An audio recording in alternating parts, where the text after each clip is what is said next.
திருத்தந்தை Pope Francis அவர்களுக்கு நினைவேந்தலை திருப்பலியில் பங்கேற்றிருக்கக்கூடிய மாண்புமிகு அமைச்சர் நாசர் அவர்களே, நாடாளுமன்ற உறுப்பினர் தயாநிதி மாறன் அவர்களே, சட்டமன்ற உறுப்பினர் எழுதன் அவர்களே, நிகோ இருதராஜ் அவர்களே, தமிழ்நாடு மாநில சிறுபான்மையினர் நல ஆணையத்தினுடைய தலைவர் அருட்தந்தை ஜோ அருண் அவர்களே, கல்லூரி அதிபர் திரு அருட்தந்தை ராபின்சன் அவர்களே, இயேசு சபையினுடைய தலைவர் அருட்தந்தை ஜெபமாலை ராஜா அவர்களே, இந்த வளனாரின் பிரான்சிஸ் சபை தலைமை அன்னை அருட் சகோதரி ஆரோக்கியம் அவர்களே, தமிழக துறவியர் பேரவைத் தலைவர் அருட் சகோதரி ரோமினா அவர்களே, மாவட்ட செயலாளர் சிற்றரசு அவர்களே, வருகை தந்திருக்கக்கூடிய சகோதர சகோதரிகளே, பத்திரிகை மற்றும் ஊடகத்துறை சார்ந்திருக்கக்கூடிய நண்பர்களே, உங்கள் அனைவருக்கும் என்னுடைய அன்பான வணக்கம். திருத்தந்தை பிரான்சிஸ் அவர்களுக்கு தமிழக துறவியர் பேரவையும் சென்னை மறைமலை இயேசு சபையும் இணைந்து நடத்தக்கூடிய நினைவஞ்சலி நிகழ்ச்சியாக இந்த நிகழ்ச்சி ஏற்பாடு செய்யப்பட்டிருக்கிறது. திருத்தந்தை போப் பிரான்சிஸ் அவர்களுக்கு என்னுடைய இதயபூர்வமான அஞ்சலியை நான் தெரிவித்துக் கொள்ள கடமைப்பட்டிருக்கிறேன். கத்தோலிக்க திருச்சபையினுடைய தலைவராக இருந்தாலும் கிறிஸ்துவ மத நம்பிக்கையாளர்களால் மட்டுமல்ல, அனைவராலும் போற்றி மதிக்கத்தக்க மாமனிதராக திகழ்ந்தவர் போப்பாண்டவர் அவர்கள். அர்ஜென்டினா நாட்டில் 1936ஆம் ஆண்டு அவர் பிறந்தார். 22 வயசுல இயேசு சபையில தன்னை இணைத்துக் கொண்டார். 1969ஆம் ஆண்டு பாதிரியாரா வாழ்க்கையை தொடங்கினார். 2013ஆம் ஆண்டு போப்பாண்டவராக தேர்ந்தெடுக்கப்பட்டார். அமெரிக்காவிலிருந்து தேர்ந்தெடுக்கப்பட்ட முதல் போப் என்ற சிறப்புக்குரியவர் அவர்.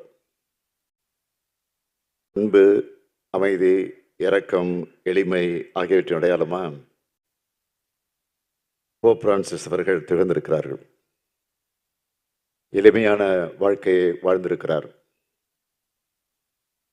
விலை உயர்ந்த பொருட்களை பயன்படுத்துறத விமர்சிச்சிருக்கிறார். தனக்கான அதிகாரபூர்வ இல்லத்தில் கூட தங்குறத அவர் தவிர்த்திருக்கிறார். சில நேரங்களில் வாடிகன் ஊழியர்களோடு உட்கார்ந்து உணவருந்திருக்கிறார். உலக அமைதி, மனிதநேயம், மனித உரிமைகள், சுற்றுச்சூழல் ஆகியவை குறித்து அக்கறை உள்ளவராகவும் இருந்திருக்கிறார். முற்போக்கு கொள்கைகளுடைய கத்தோலிக்க திருச்சபையை வழிநடத்தி பெரும் மாற்றங்களை முன்னெடுத்தவர் திருத்தந்தை போப் பிரான்சிஸ் அவர்கள். அகதிகள் பிரச்சனை பற்றியும் பேசினார். புலம்பெயர்ந்த மக்களின் உரிமைகளுக்காகவும் பேசினார். எல்லாம் மற்றவர்கள் பேச தயங்குகிற செய்திகளாகும். வாடிகன் நிர்வாகத்தில் பெண்களுக்கு முக்கியத்துவம் வழங்கினார். மரண தண்டனைகளை எல்லா சூழல்களையும் ஏற்க முடியாதுன்னு சொன்னார். அணு ஆயுதங்களுக்கு எதிராக குரல் கொடுத்தவர். அந்த வகையில் முற்போக்கு குரலாக அவர் இருந்திருக்கிறார். புறக்கணிக்கப்பட்டவர்களுக்கான அரவணைப்பையும் நீதியையும் வழங்குறதுக்கு அவரே முன் உதாரணமாக இருந்திருக்கிறார். கொடிய நோயால் பாதிக்கப்பட்டவங்க வீட்டுக்கே போய் ஆறுதல் சொல்லிட்டு வந்திருக்கிறார். உலக அறநெறிகளை பேசுவாரா மட்டும் இல்லாமல் அதற்காக செயல்பட்டு தானும் அப்படி நடந்து காட்டக்கூடியவராக போப்பாண்டவர்கள் இருந்திருக்கிறார். 2015ஆம் ஆண்டு சுற்றுச்சூழல் பாதுகாப்பு ஆவணத்தை போப் பிரான்சிஸ் அவர்கள் வெளியிட்டார். பூமி மற்றும் அதன் வளங்களை காப்பாற்ற வேண்டியது மதக்கடமை என்றும், இயற்கை அழிக்கிறது மனிதர்களுக்கு எதிரானது பாவம் என்றும் அவர் இதில் குறிப்பிட்டிருக்கிறார். சமயத்தின் வழியே இயற்கை பாதுகாப்பை வலியுறுத்திய மாபெரும் செயலை செய்தவர் போப் பிரான்சிஸ் அவர்கள். மதங்களை கடந்த தன்மை, அனைத்து மதங்களையும் ஒன்றாக கருதுகிற தன்மை அவருக்கு இருந்தது. மதங்களுக்கிடையேயான உரையாடலுக்கான அவரோட முன்னெடுப்புகள் கத்தோலிக்க உலகத்தை தாண்டியும் அவருக்கு பெரும் மரியாதையை பெற்று தந்துச்சு. பல்வேறு மத தலைவர்களை சந்தித்தார். அதை தனது வழக்கமாகவே வச்சுக்கிட்டார். ஒரு சில நாடுகளில் இரு மதத்தினருக்கு இடையில பிரச்சனைகள் ஏற்பட்டப்போ அதை அவர் சமாதானம் செய்திருக்கிறார். இஸ்லாமிய நாடுகளுக்கு பயணம் செய்ததன் மூலமாக அனைவரையும் அன்பால ஒருங்கிணைக்க நினைச்சார். அன்புதான் மதங்களின் அடையாளமா மாறணும்னு கருதினார். தனது இறுதி ஈஸ்டர் உரையில அவர் குறிப்பிட்ட சொற்களை இங்கே நான் நினைவூட்ட விரும்புகிறேன். ஏழைகளுக்கு உதவுங்கள், பசிக்கு எதிராக போராடுங்கள், இவைதான் அமைதிக்கான ஆயுதங்கள்னு குறிப்பிட்டிருக்கிறார். இவைதான் எதிர்காலத்தை கட்டமைக்கிற ஆயுதங்கள் என்றும் குறிப்பிட்டிருக்கிறார். வெறுப்பை அன்பு வென்றுள்ளது, இருளை ஒளி வென்றுள்ளது, பொய்யை உண்மை வென்றுள்ளது, மன்னிப்பு வழங்குவதை பழிவாங்கக்கூடிய நிலை வென்றுள்ளது. உலகத்திலே நடக்கிற போர்கள் எல்லாமே நிறுத்தப்படணும்னு பேசினார். அந்த உரையை படிக்கிறப்போ இன்னும் பல ஆண்டு காலம் இருந்து நல்லிணக்க பணிகள் அவரால் முன்னெடுக்க முடியாமல் போச்சேன்னு நினைச்சு நாம் எல்லாம் வருத்தப்படுகிறோம். அடுத்த ஆண்டு அவர் இந்தியாவுக்கு வர இருந்த நிலையில போப் அவர்கள் மறைந்தது கூடுதல் வருத்தமாக நமக்கெல்லாம் அமைந்திருக்கிறது.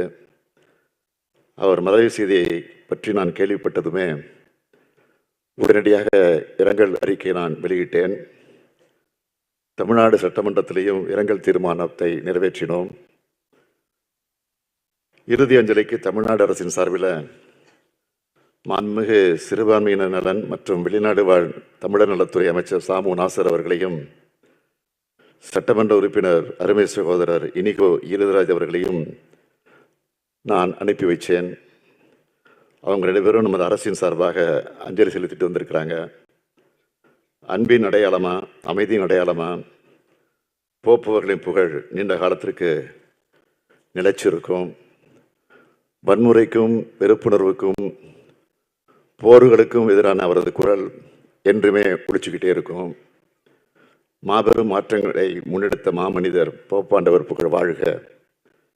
அவர் விரும்பிய அமைதி உலகம் உருவாகட்டும், அன்பே எங்கும் நிறையட்டும் என்று கூறி என்னுடைய புகழுரையை நிறைவு செய்கிறேன். வணக்கம், நன்றி.